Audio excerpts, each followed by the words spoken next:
नमस्कार. काल मी वडिलांच्या आठवणीचा एक व्हिडिओ बनवला आणि त्याला खूपच चांगला म्हणजे आजपर्यंत मी व्हिडिओ टाकतच होते, पण हा जो वडिलांच्या आठवणींचा व्हिडिओ टाकला त्याला 23,000 व्ह्यूज झाल्या. मला समजलं नाही. प्रवचन वाचून झाल्यानंतर सहज त्या वाक्यावरून मला आठवण झाली आणि म्हणून मी तो व्हिडिओ बनवला. एकही अक्षर कुठेही कागदावर लिहिलेलं नव्हतं आणि एवढा छान प्रतिसाद तुम्ही सर्वांनी दिला आणि म्हणून मला असं वाटलं की आणखी एक दोन आठवणी सांगण्यासारख्या आहेत, त्याचाही आपण एक व्हिडिओ बनवूया. म्हणून हा खास व्हिडिओ. मला ज्यावेळी मी कॉलेजला होते त्यावेळी हिंदी गाणी ऐकायला सगळ्यांनाच आवडतं.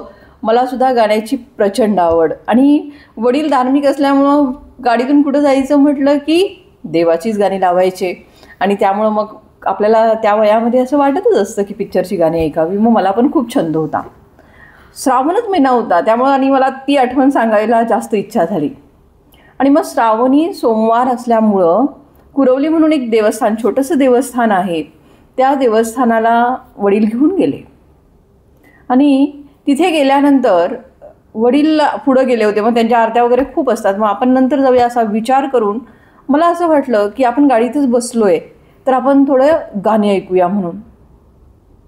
आणि एवढं मला आता एक्झॅक्टली त्यावेळीचं आठवत नाही, पण एवढं आठवतं की एकदा चावी फिरवल्यावर म्युझिक ऑन होत होतं आणि त्याच्या पुढे एक चावी फिरवली की गाडी स्टार्ट होत होती. मग एवढा विचार न करता म्युझिक ऐकायचं म्हणून मी फोर व्हीलर महिंद्रा मॅक्स वडिलांनी घेतलेली होती, त्या फोर व्हीलरची चावी फिरवली आणि गाडी सुरू झाली. भीतीचा गोळा पोटामध्ये येतो म्हणजे काय असतं हे मी माझ्या आत्तापर्यंतच्या 40 वर्षाच्या अनुभवामध्ये त्यावेळी मला ते समजलं.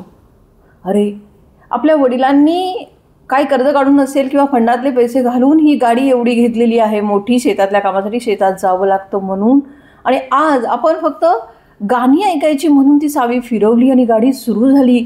त्या क्षणी मला काहीच समजलं नाही आणि गाडी तशीच पुढे गेली. त्यानंतर तरी मला असं मग त्यावेळी मला एवढं काही गाडीतलं माहिती नव्हतं. असं वाटत होतं की मला चावी परत फिरवावी म्हणून. तोपर्यंत माझा भाऊ तिथेच होता. तो मला, प्रिया पहिल्यांदा तू बाजूला हो. आणि त्यांनी असं सांगितल्यानंतर मग मी बाकी सगळा विचार करून सोडून दिला आणि स्वतः बाजूला झाले.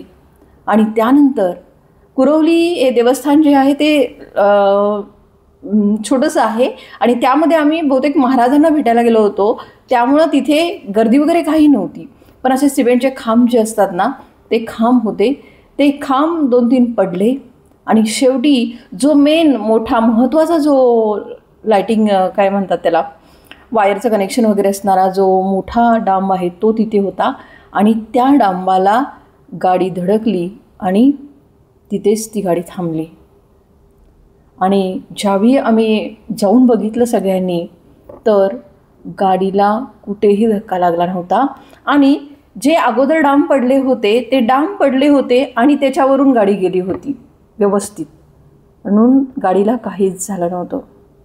बापरे, त्यावेळी मी देवाला इतके म्हणजे मनापासून आभार मानले की खरंच तू गाडीला काहीही धक्का लावला नाहीस. त्याबद्दल म्हणजे किती बोलावं तेवढं, म्हणजे कृतज्ञता किती व्यक्त करावी तेवढी कमी आहे. आता मनामध्ये भीती, वडील काय म्हणतील. पण विशेष सांगायचं म्हणजे आठवण सांगण्याचा हेतूच हा आहे की एवढं आपल्या मुलीनं गाडीची चावी सुरू केली, गाडी पुढं गेली, नुकसान झालं, डांब पडले, पण तरीसुद्धा वडिलांनी एकही शब्द रागाचा काढला नाही. जे आपल्याला ज्यावेळी आपण ह्या गोष्टी बघतो त्यावेळी स्वतःलाच विशेष वाटतं की आपण त्यांच्या जागी असतो तर ते आपल्याला तरी साध्य झालं असतं का.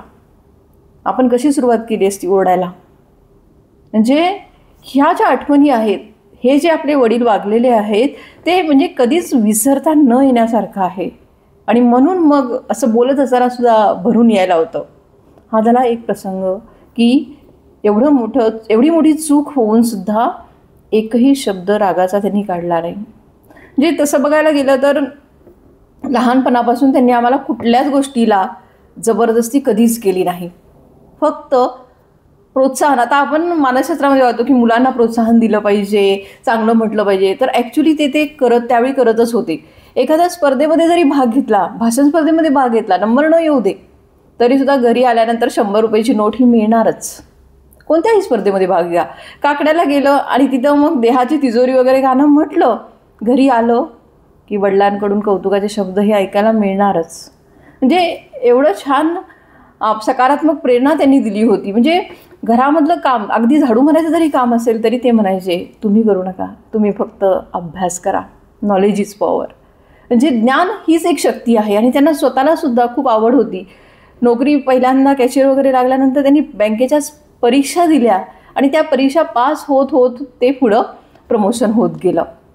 त्याचबरोबर आणखी एक आहे की गोंदवलेची यात्रा होती आणि गोंदवलेच्या यात्रेमध्ये सकाळ सकाळ पहाटेच आम्ही गेलो होतो आणि त्यावेळीसुद्धा माझ्या आईचं 4-5 तोळ्याचं घंटण होतं, ते चोरीला गेलं. अशा वेळीसुद्धा ते काहीच बोलले नाहीत की हां झालं ना, तर हे सगळं रामाची इच्छा आहे, काहीच वाईट वाटून घेऊ नका. आणि असं बोलून आम्ही घरी निघून आलो. केवढा मोठा संयम, विचार करा. 5 तोळ्याचं घंटण गेल्यानंतरसुद्धा हे शांत राहू शकतात. आपल्या मुलीकडून ही चूक झाली तरीसुद्धा ते शांत राहू शकतात. म्हणजे एवढा मोठा संयम त्यांच्याकडे आहे. आणि मग ही प्रत्येक गोष्ट जी आहे ती रामाच्या कृपेने घडते हा त्यांचा विश्वास आहे. आणि म्हणून त्यांना ते सहज शक्य झालं, सतत रामाचं नाव घेतल्यामुळं. आणि आजही ते तेच करीत आहेत. आणि मला त्या वयामध्ये, म्हणजे ज्यावेळी आम्ही कॉलेजला होतो त्यावेळी ज्यावेळी हे रामाच्या गप्पा करायचे त्यावेळी मला मनामधून थोडासा राग यायचा की आहे ना तुमची श्रद्धा, तर सगळ्यांना कशाला सांगत असेल महाराजांची कृपा, प्रत्येक गोष्टीला महाराजांची कृपा, काय म्हणायची गरज आहे. कारण एखादा माणूस जो आपल्याकडे आलेला आहे त्याला इंटरेस्ट असेलच असं नाही, मग हे प्रत्येकाला तेच का सांगत बसतात, असं मनातून थोडा राग यायचा.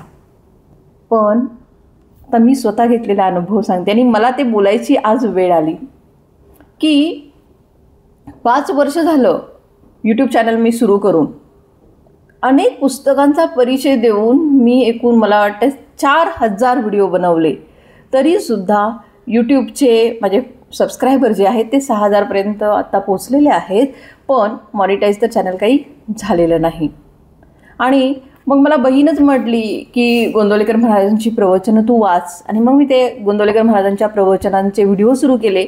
आणि एक दिवस माझ्या मनामध्ये आलं की आपण आता यूट्यूबवर जर टाकतोच आहे तर आपण फेसबुकवर पण टाकून बघूया.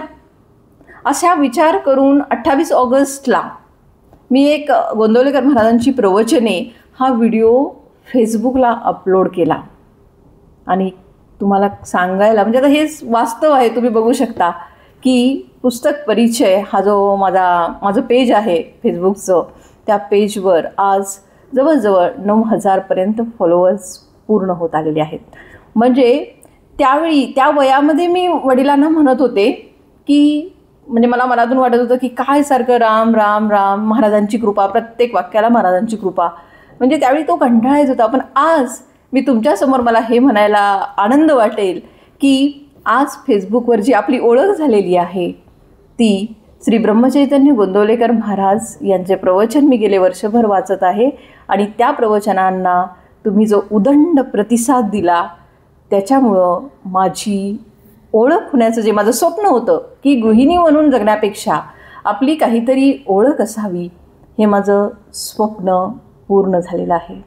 आणि म्हणून मी आज असं म्हणेन की आज हे माझं जे स्वप्न पूर्ण झालेलं आहे ते गोंदवलेकर महाराजांचीच माझ्यावर कृपा झाली. म्हणजे वडिलांचे आशीर्वाद आणि गोंदवलेकर महाराजांची कृपाच म्हणावी लागेल.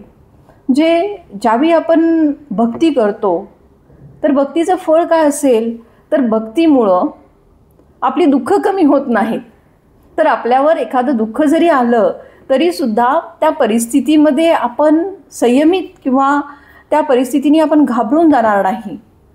एवढी ताकद जी आहे ती ताकद श्रद्धेमुळं आपल्यामध्ये निर्माण होते. तुम्ही सर्वांनी जो प्रतिसाद दिला त्याबद्दल खूप खूप धन्यवाद.